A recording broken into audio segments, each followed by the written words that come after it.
Hola, ¿qué tal? Bienvenidos a nuestra materia de gestión, de introducción a la gestión de empresas de servicios. Hoy con nuestro tema de modelos para la gestión de la calidad en los servicios, donde vamos a abordar básicamente las técnicas más representativas sobre de las cuales prácticamente cualquier empresa fundamenta su gestión de la calidad. Vamos a hacer un recorrido pues muy ligero, solamente para que solamente para que conozcan de qué tratan estas técnicas. Y bueno, conforme avancen los cuatrimestres, pues vamos a ir haciendo más hincapié en cada una de ellas, ¿no? Y sin más que agregar, bueno, pues comencemos.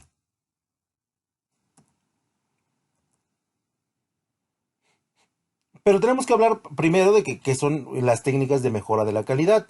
Bueno, para llevar a cabo la gestión de la calidad en las mejores condiciones posibles, evidentemente con los recursos que contamos, con la estructura que nosotros tenemos, con el personal con el que contamos, es necesario contar con el apoyo de algunas técnicas que ayuden a su desarrollo.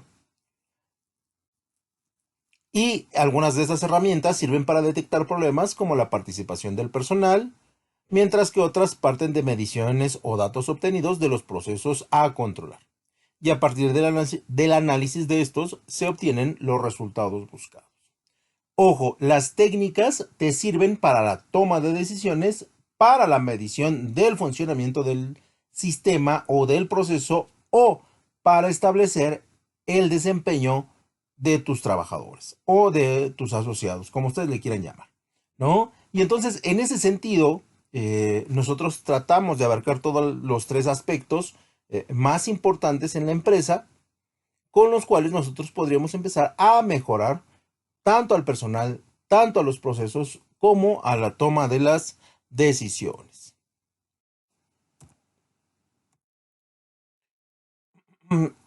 Y bueno, en la teoría existen múltiples técnicas y herramientas respecto a la calidad. Y, pero las más representativas se consideran siete. Hay otras complementarias que también vamos a hablar un poquito de ellas, pero en la base de los procesos de gestión, nosotros vamos a contar con siete que son las más representativas y que veremos a continuación. La primera es la hoja de recopilación de datos, que consiste en un documento donde se pueden recoger de forma sencilla y estructurada todo tipo de datos para su posterior análisis. En función de los datos a recoger, se diseña la hoja y se apuntan los datos indicados, la frecuencia de observación, y esta nos sirve para eh, estructurar los defectos del producto, para establecer las causas que originaron los defectos del producto, de la productividad, de el manejo del personal, etc, etc. También nos sirve para clasificar los productos defectuosos y también nos permite hacer las variaciones de las características de los productos. Aquí lo enfocamos al producto, pero también lo podemos hacer con los servicios y también lo podemos hacer con el desarrollo de la productividad del personal. Es la técnica que nosotros necesitamos para empezar a trabajar con técnicas de calidad. La segunda técnica es el diagrama de Pareto, que es una forma de representación donde los datos se grafican a partir de frecuencias, de manera que dichos datos aparecen ordenados de mayor a menor. De esta manera podemos identificar las principales causas de la mayor parte de los efectos producidos. El diagrama de Pareto es de gran utilidad para identificar y dar prioridad a los problemas más significativos de un proceso.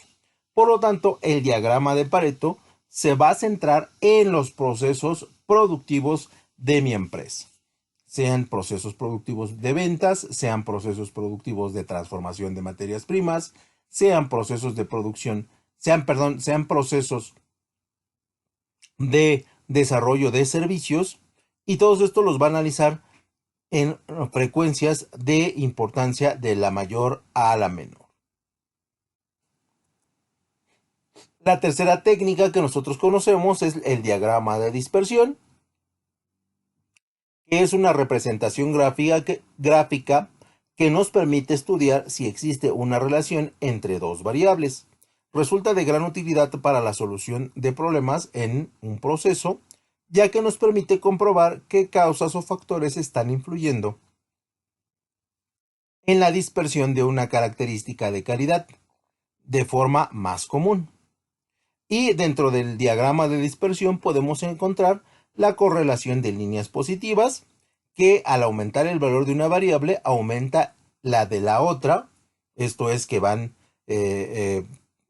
incrementándose continuamente. Imagínense que en el mes de enero producimos 100 unidades y obtenemos 100 pesos, y en el mes de febrero producimos 150 unidades y tenemos 160 pesos de ganancia. Eso es una correlación de líneas positivas. También tenemos la correlación de líneas negativas, que es prácticamente la inversa. En el mes de enero tenemos 100 productos y tenemos 100 pesos de ganancias o de ventas en general. Y en febrero tenemos 150 productos y tenemos 95 pesos de ganancias, ¿no? Entonces ahí, bueno, pues tenemos una correlación de líneas negativas. También tenemos una correlación no lineal, donde existen relaciones entre las dos variables de forma de curva, ¿no? Donde prácticamente se separan, y ahí encontramos condiciones en las que los compradores o en la que la demanda tiene consideraciones muy distintas.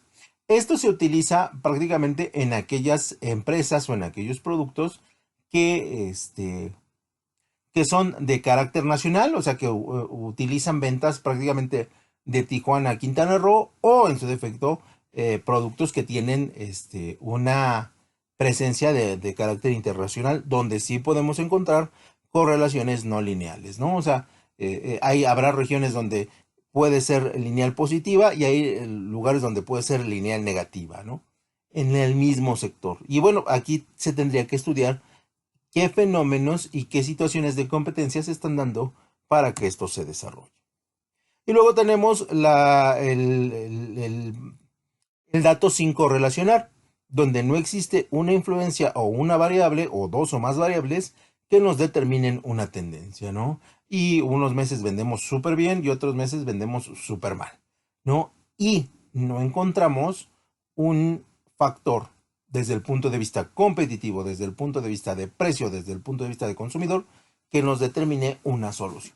Por lo tanto, tendríamos que hacer una investigación más profunda para ver si podemos establecer una correlación lineal positiva, una correlación lineal negativa o una no correlación lineal. Después tendríamos, si no me equivoco, es la cuarta, que sería el diagrama de causa y efecto, también conocido como el diagrama de espina o de pecado, perdón por la broma, pero a mí me gusta decirlo así, y es una herramienta que nos ayuda a estudiar de forma estructurada todas las posibles causas que pueden producir variaciones en un proceso. Las causas más comunes que pueden ocasionar estas variaciones son conocidas como las 6M, ¿no? Y a mí me gusta mucho el diagrama de causa y efecto porque sí nos plantea una idea acerca de qué pasa si, qué pasa si, qué pasa si. Y para el desarrollo de las estrategias y para ir educando la mente en escenarios futuros, es una de las mejores herramientas que yo he encontrado. Por lo tanto, las 6M parten de la variación de las máquinas o equipo, ¿no? ¿Qué pasa si las máquinas están en funcionamiento correcto? ¿Qué pasa si las máquinas están en un funcionamiento incorrecto? Variaciones en los materiales de entrada. ¿Qué pasa si las materias primas son de primera, de segunda, de tercera? O si las podemos combinar. Variaciones en los métodos o los procedimientos. ¿Qué pasa si acortamos el proceso? ¿Qué pasa si alargamos el proceso? ¿Qué pasa si incorporamos una nueva etapa al proceso? Variaciones en las operaciones de mano de obra. ¿Qué pasa si la mano de obra es altamente calificada? ¿Qué pasa si la mano de obra se acaba de incorporar al proceso productivo?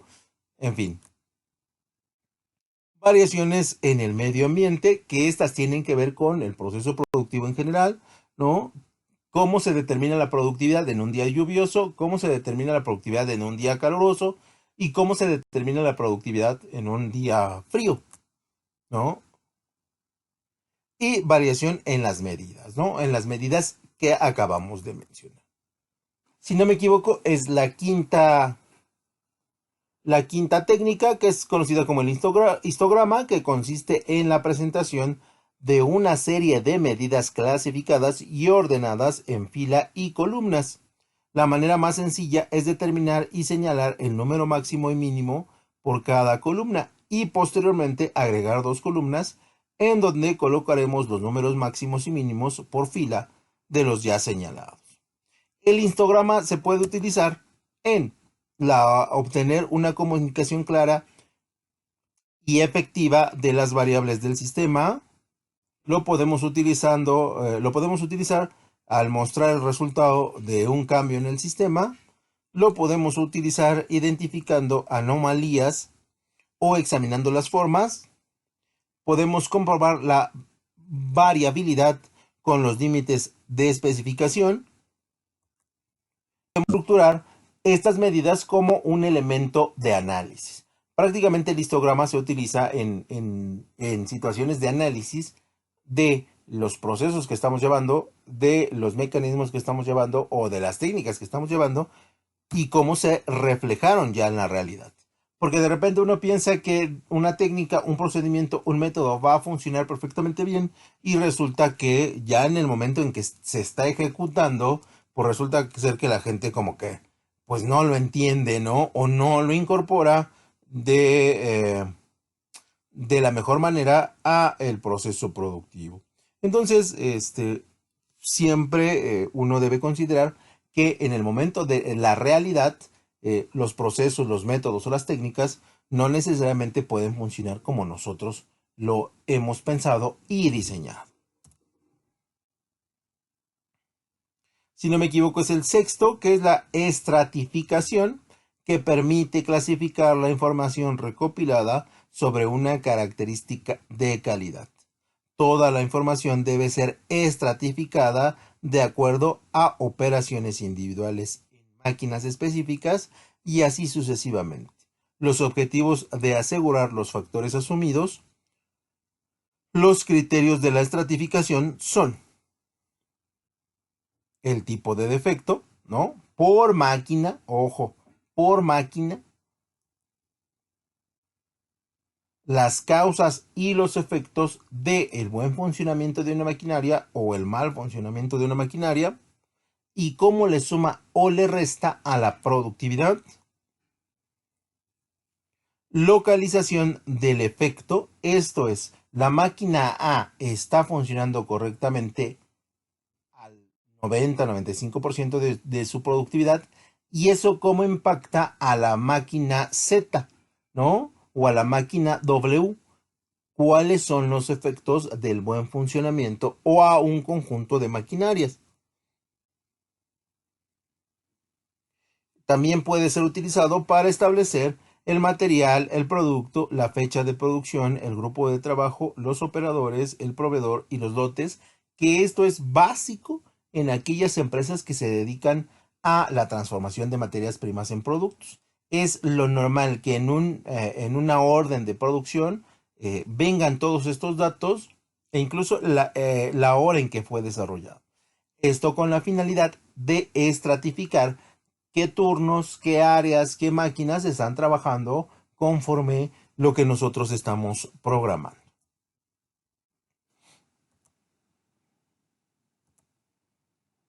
Y si no me equivoco, es la última, que es la gráfica de control, donde vamos a tener un eje X y un eje Y, donde vamos a medir las variables de los procesos productivos y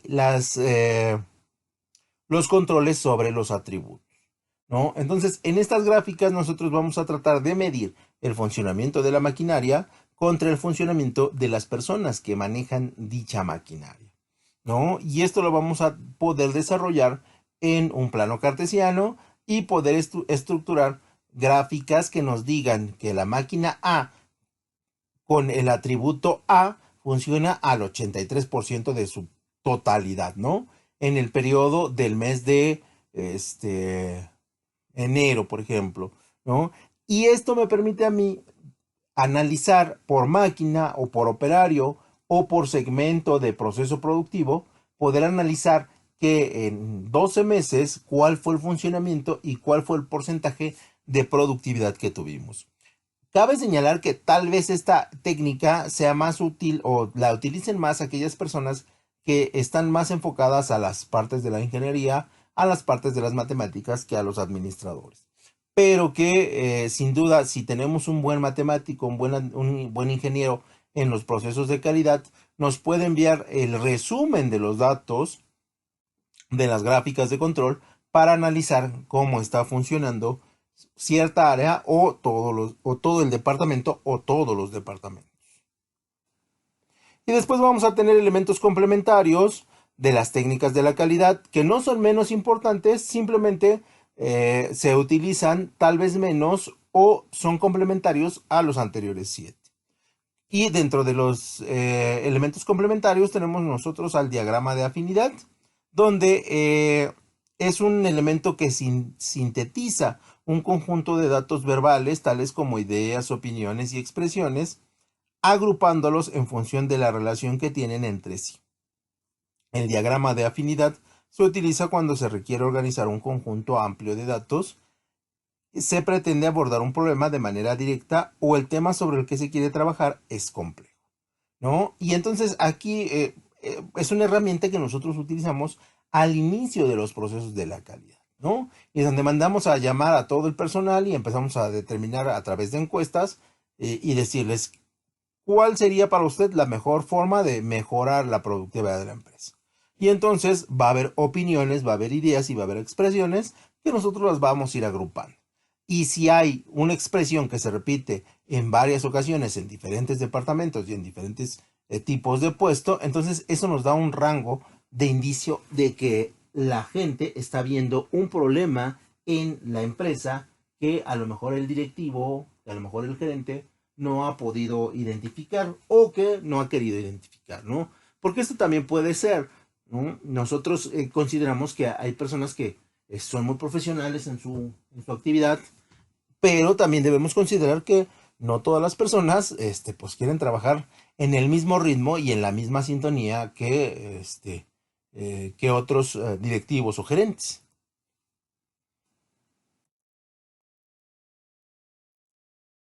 Luego tenemos el diagrama del árbol, que permite obtener una visión de conjunto de los medios necesarios para alcanzar una meta o resolver un problema.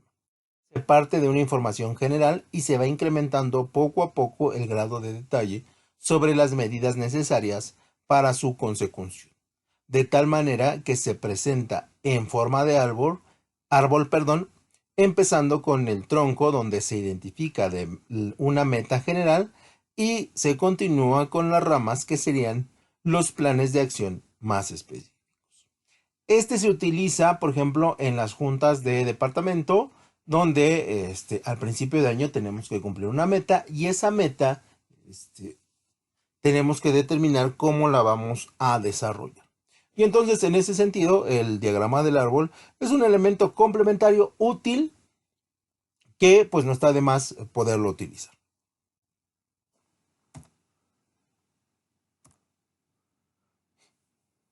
Después tendríamos el diagrama matricial, que esta herramienta ordena gráficamente grupos de datos representando los puntos de conexión entre ellos. Las disposiciones más comunes para el diagrama matricial, bueno, pues está el diagrama matricial en L, el diagrama matricial en A o matriz triangular, el diagrama matricial en T y el diagrama matricial en Y. Y finalmente el diagrama matricial en. De este no vamos a ahondar porque seguramente en materias subsecuentes lo vamos a ver hasta el cansancio y ustedes van a decir, profesor, ya no queremos ver eso, ¿no? También tenemos el diagrama de flechas que se utiliza para planificación, desarrollo y control de una actividad o proceso cualquiera. Se presenta en forma de red, también denominado diagrama del proceso de decisiones. Consiste en una representación gráfica que muestra las distintas alternativas y contramedidas de cada una de estas. Se utiliza cuando existe un cierto grado de incertidumbre acerca de un plan de acción previsto debido a su elevada complejidad. En las campañas de mercadotecnia se utilizan mucho los diagramas de flecha y realmente es una manera gráfica de presentar causas y efectos, ¿no?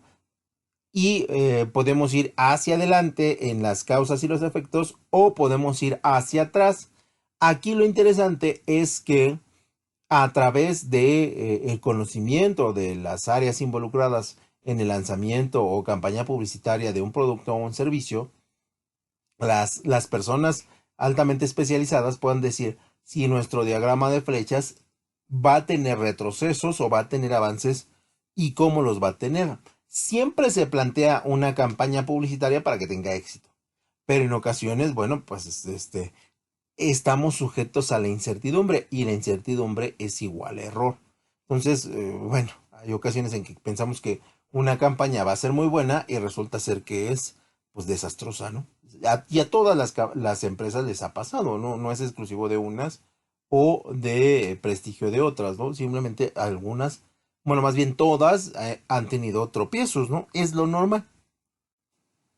Luego tenemos el diagrama de relaciones que se utiliza para identificar los elementos causales existentes entre diferentes factores y los elementos de este diagrama se relacionan por medio de flechas para indicar la causa y el efecto. Entonces podemos hablar del diagrama de relaciones junto con el diagrama de flechas, ¿no? Y ojo, este es para toma de decisiones, no para procesos productivos. Espero se entienda la diferencia. También podemos utilizar la matriz de análisis de datos que se utiliza en los procesos de toma de decisiones, considerando la priorización de procesos, características de producto, etc. Según diversos criterios de ponderación, combina las técnicas de diagrama de árbol y diagrama matricial. Pero aquí necesitamos datos para poder decidir. Y muchachos, agradeciéndoles su atención y esperándolos ver en la sesión Zoom. Sin más por el momento, me despido y les agradezco.